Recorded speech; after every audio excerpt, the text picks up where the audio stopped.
اب 15ویں صدی میں ہم ہیں. اب ایک بات میں کہہ رہا ہوں اور وہ میری ذاتی رائے ہے، گمان اندازہ اس میں مجھ سے اختلاف کرنے کا ہر ایک کو حق ہے.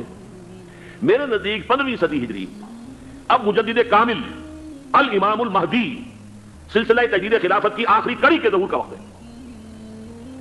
اس میں مجھے ایک تو قرآن مجید سے اشارہ ہے، بلکہ تفسیر نہیں کہتا. میرے نزدیک قرآن مجید میں چند آیتیں سورہ مدثر کی اور چند آیتیں سورہ انشقاق کی بڑی عجیب ہے. سورہ مدثر کی آیات میں حضور کی آمد کا نقشہ کھینچا گیا ہے. کلا والقمر واللیل اذ ادبر والصبح اذا اسفر انها لإحدى الكبر نذیرا للبشر لمن شاء منکم ان یتقدم او یتأخر. نہیں، قسم ہے چاند کی. کلا والقمر واللیل اذ ادبر، اور رات کی جب کہ وہ پیٹ موڑ لے جانے لگے اور صبح کی جب کہ وہ روشن ہو جائے. حضور سے پہلے 600 برس ایسے گزرے ہیں دنیا میں کہ نبوت کا سورج نہیں تھا، بس چاند جیسے مستعار روشنی چاند کی ہوتی ہے تو سابقہ انبیاء کی مستعار روشنی تو کوئی دنیا میں تھی، دھندلی دھندلی جیسی چاند کی ہوتی ہے، لیکن وہ سورج نہیں تھا. لیکن اب وہ رات ختم ہو رہی ہے، وہ لیل اذ ادبر جا رہی ہے. محمد صلی اللہ علیہ وسلم کا سورج یہ شمس نبوت و رسالت طلوع ہو گیا. وصبح اذا اسفر انها لإحدى الكبر، بہت بڑی باتوں میں سے ایک بات ہے جو ہوئی ہے، وہ معمولی واقعہ نہیں ہے. احدى الكبر، یہ تاریخ انسانی کے عظیم ترین واقعات میں سے بے شک محمدی نذیرا للبشر، پوری نوع انسانی کے لیے نذیر بن کر آئے. یہ تو ہے حضور کا معاملہ. لیکن اب جو معاملہ ہونا ہے دوبارہ، اس لیے کہ خلافت علی بن ہادی نبوت دوبارہ اب قائم ہوگی انشاءاللہ. حضور کے بعد میں آپ کو بتا چکا ہوں، خلافت راشدہ ختم ہونے کے بعد سے زوال زوال زوال زوال زوال زوال زوال زوال زوال، تھوڑا سا 2.5 سال کا 2 سال کا وقفہ آیا ہے حضرت عمر بن عبدالعزیز کا، ورنہ زوال زوال زوال زوال زوال. اگرچہ اس زوال کو 1000 سال لگے ہیں. یہ عمارت جو محمد نے بنائی تھی ایک دن میں نہیں گر گئی صلی اللہ علیہ وسلم. کھنڈر بتا رہے ہیں عمارت عظیم تھی، 1000 سال کے بعد بھی یورپ کے سیلاب نے آ کر اس کو گرایا ہے، ختم کیا ہے. ورنہ 1000 سال تک سطوت و شوکت کے ساتھ امت مسلمہ تو موجود رہی ہے، جہاں اسلام جو ہے وہ حکومت کی سطح پر موجود نہیں تھا.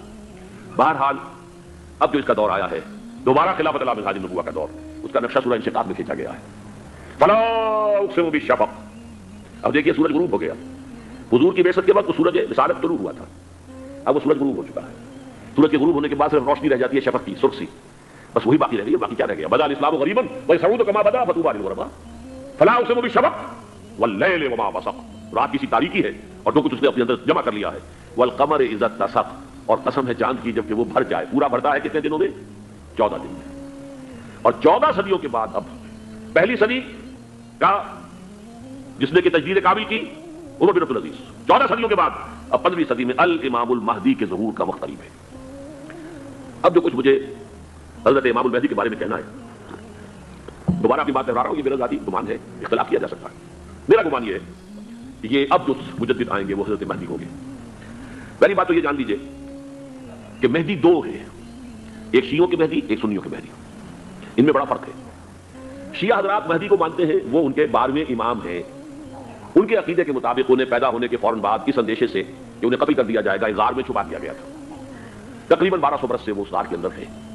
وہ روپوش ہیں، چھپے ہوئے ہیں، اسی لیے انہیں امام غائب کہا جاتا ہے. اور اب ان کا انتظار ہو رہا ہے، اس لیے انہیں امام منتظر بھی کہا جاتا ہے. اس لیے شیعوں کے دارالعلوم جو ہوتے ہیں دارالعلوم المنتظر، وہ اس لیے ان کا انتظار کیا جا رہا ہے. تو یہ ہے اب ان کا خیال ہے کہ آخری دور میں، آخری زمانے میں وہ ظاہر ہو جائیں گے، غار سے نکل آئیں گے. دیکھیے میں اس عقیدے کو اس بنا پر رد نہیں کرتا کہ یہ ناممکن ہے کہ کیسے کوئی شخص جو ہے 1200 برس تک کسی غار کے اندر زندہ رہ سکتا ہے. نہیں، میں سمجھتا ممکن ہے. 300 برس تک اصحاب کہف ہے کہ نہیں رہے؟